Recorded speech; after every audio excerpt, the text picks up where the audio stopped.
Welcome to Paralog 1, the first optional chapter of the campaign. This chapter is unlocked after completing Chapter 7, but we're doing it after Chapter 9, 2 chapters later than usual. The reason for that is fairly simple, though it might take some explaining.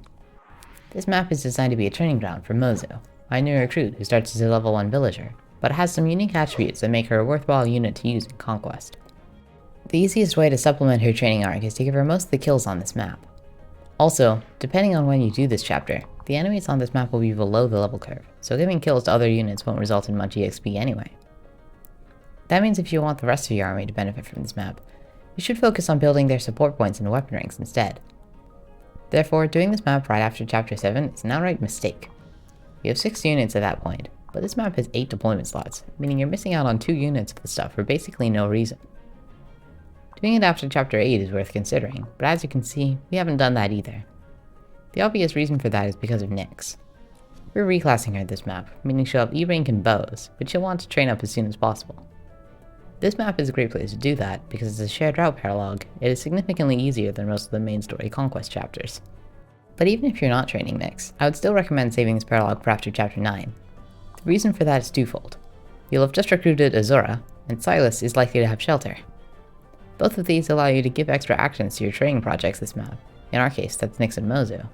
It's a very valuable thing if you're trying to play with some level of efficiency. Especially for us, since both of these units will be bow locked and can't attack at all on the enemy phase. They also want to work together a lot on this map to earn their C support, because Mozu is Nyx's pathway into the Archer class, which she desperately wants to be in at some point. We foreshadowed it long enough, so now it's finally time to turn Nyx into an outlaw. On this map in particular, that's kind of awful for her. Her strength is low enough that she needs either a forged bronze bow or a strength tonic to deal even a single point of damage while unpaired up, and that single point rounds down to 0 if she's dual striking. I'd argue Paralog 1 is a bow using Nyx's worst map in all of Conquest in terms of self-sufficiency, but having your worst map be a dedicated training map isn't that bad at all in the grand scheme of things. It's a trait she shares with Mozu, who's generally considered to be, at minimum, pretty alright in this game. And luckily, Conquest becomes much nicer to bow-locked units after this map, even those with strength stats as low as hers. So Nyx's overall early game utility really isn't taken that badly by this reclass, while their late game utility skyrockets because of it. It's a pretty good trade in my book. Let's do it!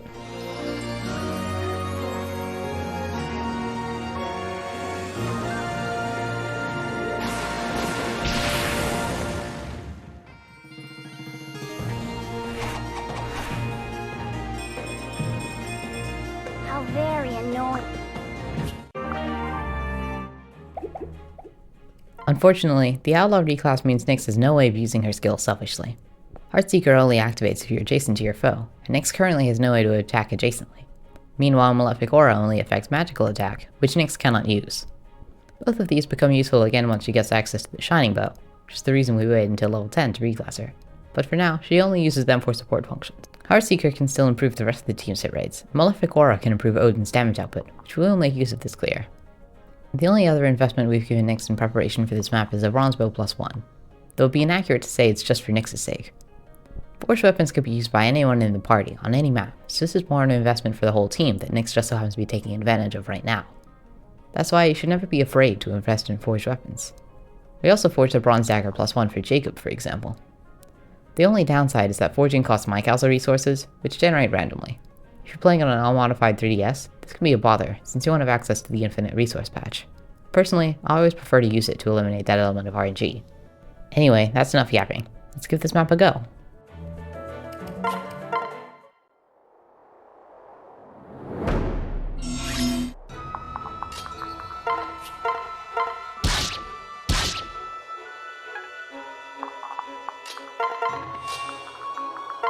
Silas transfers Corrin to Nyx so she can actually deal damage with a dual strike.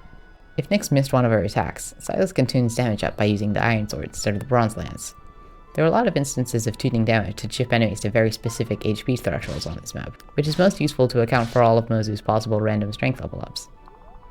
On Lunatic mode, once you've seen a level up once, it's usually locked in, except in the case of units that join in the middle of the map you're on. Mozu is one of those, so we have to be aware of that. Due to a bug, Odin's Heartseeker doesn't affect his dual strike partner's accuracy on player phase. This will be fixed on the upcoming enemy phase.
Corrin equips the Dragonstone and body blocks Nyx, to ensure that all three of the faceless attack Silas.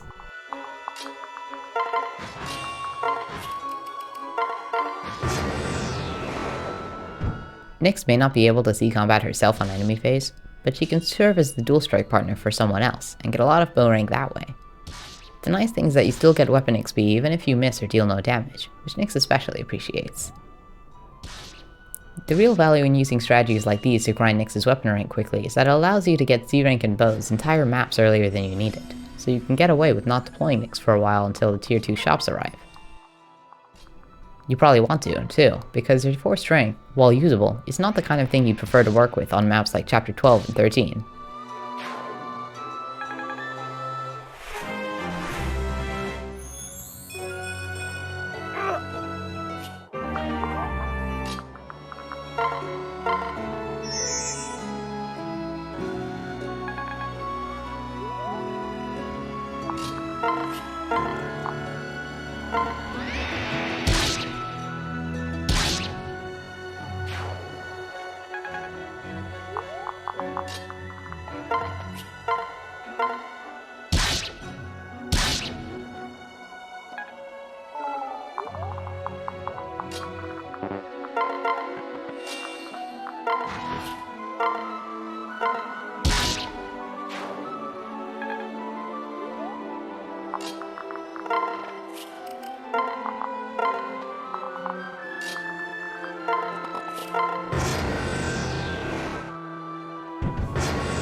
Corrin has been lugging around that heartseeker and bronzebow for a new recruit, Mozu, who's going to immediately reclass into Archer. Archer Mozu, or Bozu as some people call her, is a deceptively powerful unit because bows are one of the best weapon types in the game. She also gets quick draw at level 10, which gives a massive +4 damage on player phase, and gets access to flight upon promotion, allowing her to become one of your best player phase units if trained. She starts at level 1, but she's easy to train for the same reason Outlaw Nyx is. Early game conquest gives a lot of opportunities for bow users to shine even if they lack stats. You can kind of treat her as a budget Kinchi Knight Nyx. She's similarly frail, doesn't have easy access to move +1 or 1-2 range, and doesn't have quite the insane damage output that Nyx has, but also doesn't require quite as much investment to succeed in that class. Because of this, I still consider Mozu to be slightly better than Nyx, but this is an opinion I've changed my mind on in the past. For the purposes of attaining friendship with Nyx, this reclass is actually kind of detrimental. It's easier for a 2-range locked unit like Outlaw Nyx to build support with a 1-range locked unit than another 2-range locked unit, for the reason that the former pairing can both attack the same enemy while adjacent to each other, while the latter pairing cannot. So if I'm not choosing this reclass to benefit Nyx, why am I doing it? The main reason is because I want to show off why you might still want to use Outlaw Nyx even on a team with 2 other bow users, Mozu and Niles. You might think Nyx's utility falls off if you already have a lot of bow users, but as I'll display, that isn't actually the case. More on that in the upcoming chapters. Also, if you're trying to train Nyx in a run where you don't reclass Mozu, don't worry. Mozu's utility as a villager, while lesser, is still worth having. She performed reasonably competently with the Javelin until promoting a merchant, which gives her bow access once again, and is a shockingly competent enemy-based class due to its high bulk. And as an added bonus, it allows you to generate extra funds with Profiteer. No matter what you do with Mozu, I can guarantee you won't feel burdened by her while building your friendship with Nyx, as long as you train her properly.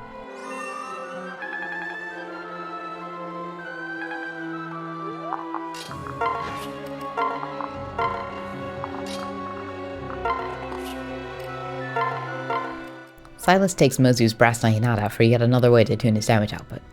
You could always use Azura's, but this is cooler, and therefore better. It's generally good practice to leave Azura equipped anyway, in case you need her to dual strike for someone.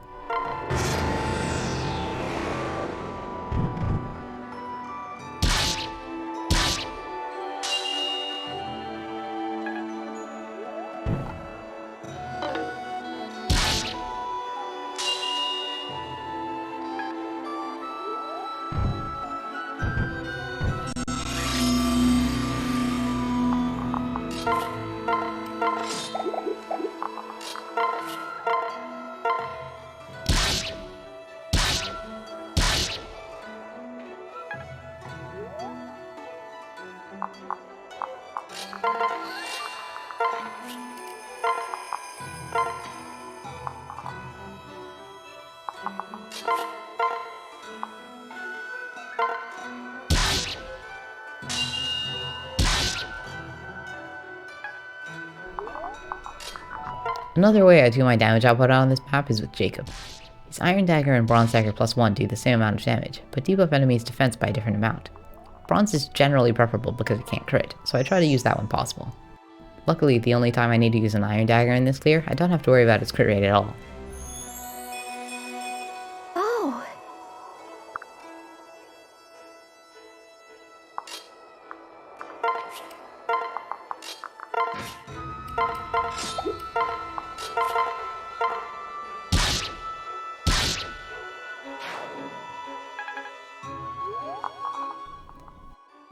Dagger debuffs are also nice on this map because they're another way to let Nyx deal damage with a dual strike.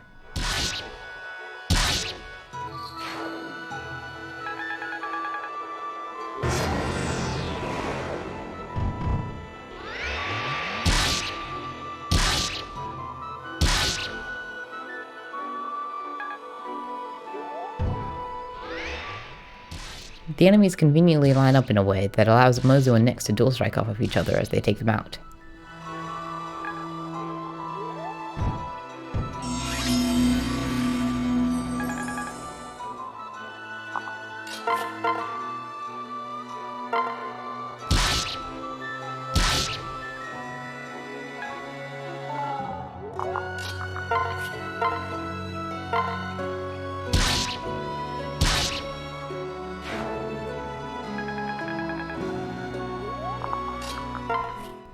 Odin moves before Nyx because we don't want him to benefit from Malefic Aura.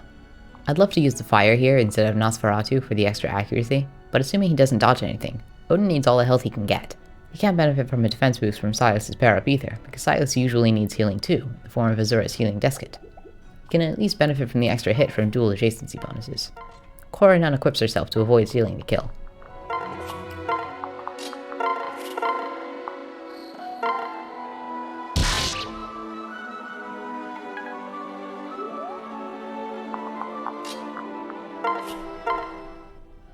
Nyx doesn't want this kill, but she does want more weapon rank, so she uses the unforged bronze bow to deal no damage.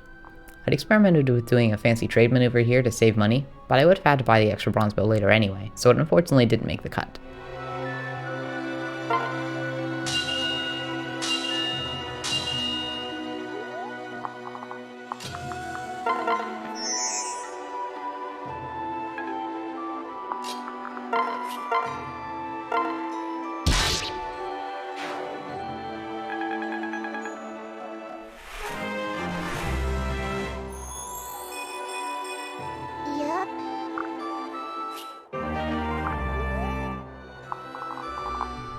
This faceless can be in one of a few different positions. I've seen 3 in my testing.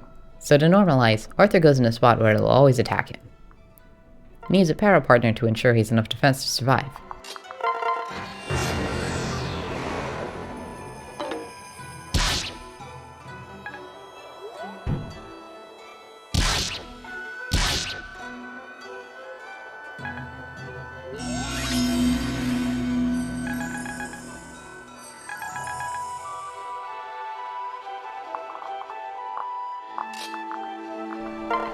Odin and Mozu may or may not attack this faceless depending on if the latter leveled strength earlier, another method of tuning your damage output.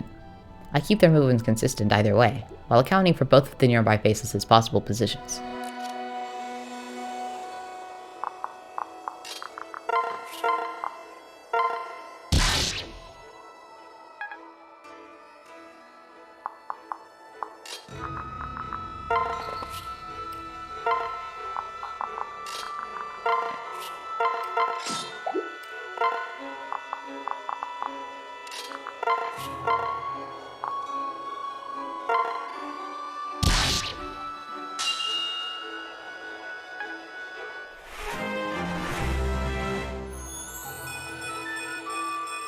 This will do.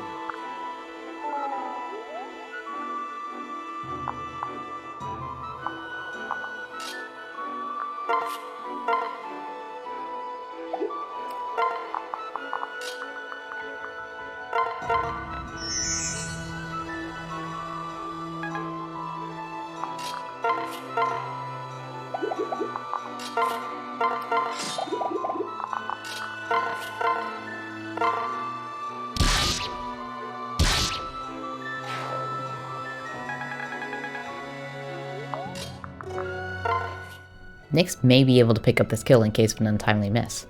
Routing in backup plans for misses can make it easier to use Nyx, but her accuracy is good enough that you usually don't have to. Arthur unequips himself to ensure that he doesn't accidentally kill his faceless.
Assuming Mozu didn't level strength, this kill is actually secured by Effie's para bonuses, specifically the extra +1 strength she gives it as C support.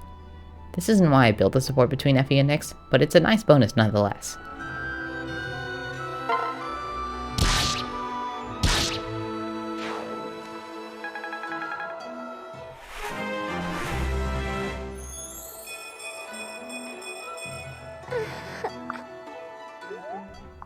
The rest of this map is pretty samey, so while this is going on, let's address a common question you might be asking. Is Nyx actually worth using the early game heart seal on? It's a good point. You only have 2 until chapter 14, and there's quite a lot of competition for it. Certain Corrin talents, particularly Wyvern and Cavalier, might like it for the extra skills and mobility. Jacob sometimes likes going into Paladin and Great Knight for the same reasons as Corrin, and Felicia likes going into Strategist to use her higher magic stat and to work towards Rally Res and Inspiration. We already went over Mozu, who gains a lot from bow access and eventual flight. There's also some more niche options, like Dark Mage Niles and Cavalier Arthur, which are pretty respectable in their own right. But aside from Mozu, I think Nyx makes a better case for one of the early game hard seals than any of these. Corrin doesn't want to give up the sheer tankiness of the Dragonstone yet, while the Servants tend to value the support functions that daggers and saves provide more in the early game. Niles and Arthur are usually better in their base class, and any benefits the chapter 10 to 12 joiners might get from reclassing can wait until the second tier shops arrive. But hold on, aren't we forgetting someone? I'm talking about Elise. On the surface, Nyx might seem completely outclassed by Elise. Both are early game mages with absurd magic and speed, but middling bulk and accuracy. Both benefit from an early game heart seal into a physical class, and from training their weapon rank up to C for a magical weapon. But Elise has some significant advantages over Nyx. Her heart seal class is Wyvern Rider, which has 7 movement and flight.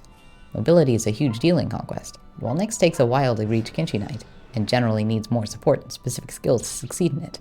Elise has all of that immediately. Wyvern Rider is also a bulkier and stronger class than Outlaw, allowing Elise to take more hits and deal more damage than you might expect. Not to mention, Lily's voice is one of the best personal skills in the game, while Counter Curse may as well not exist. So is there any reason to use Nyx over her? Actually, there is. The main reason is accuracy.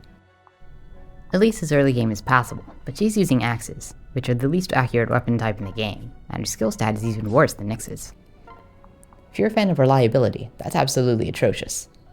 Nyx, meanwhile, will be using bows, which have pretty respectable hit rates. Early game Conquest is very kind to bows from now until chapter 14. Things don't get much better for Elise once they start promoting. Even with the most accurate tome available, Fire, a Malignite Elise will still have just barely comparable hit rates to a lucky 7 Adventurer Nyx with a Shining Bow. That gap only widens when you throw Heartseeker into the mix. God forbid you try to use the Bolt Axe with her, that thing has a mere 65 hit. And with no good way to increase that accuracy from skills without marriage, Elise will struggle hitting the broadside of a barn, while Nyx's accuracy only gets better and better thanks to Mozu friendship. If Nyx decides to go the move +1 Kinchi Knight route, even her mobility will surpass Elise. The only thing Elise will have over her at that point are her bulk and her auras, but to get the most out of the latter, she wants to reclass into Strategist for Demoiselle and or Inspiration, and then back into Malignite to keep her flight. At that point, you've successfully given Elise more investment than Nyx, to just be situationally better than her. Don't get me wrong, I'm not saying Nyx is better than Elise. The benefits Elise does have are significant. But I am saying Nyx makes a surprisingly good case to be used over her depending on what your team needs. Especially when you consider that Elise's early game flight is most useful in chapters that are either extremely easy, or in which Nyx's bow access might be equally if not more valuable. Besides, Elise sometimes prefers to reclass later anyway so she can get Demoiselle without spending extra seals. Or you can always just use both if you're okay with keeping Mozu and Villager for a while.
If I had a nickel for every time Azura's healing death can just barely let someone reach a survival threshold this map, I'd have 3 nickels, which isn't a lot, but it's weird that it happened thrice.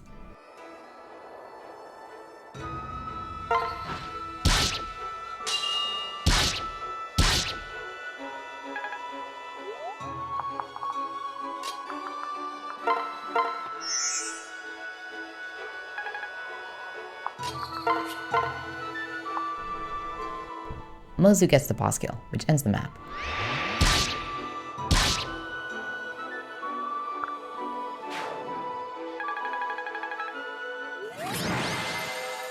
In only one chapter, Nyx has already reached a little over D rank bows, and Mozu gained close to 5 entire levels.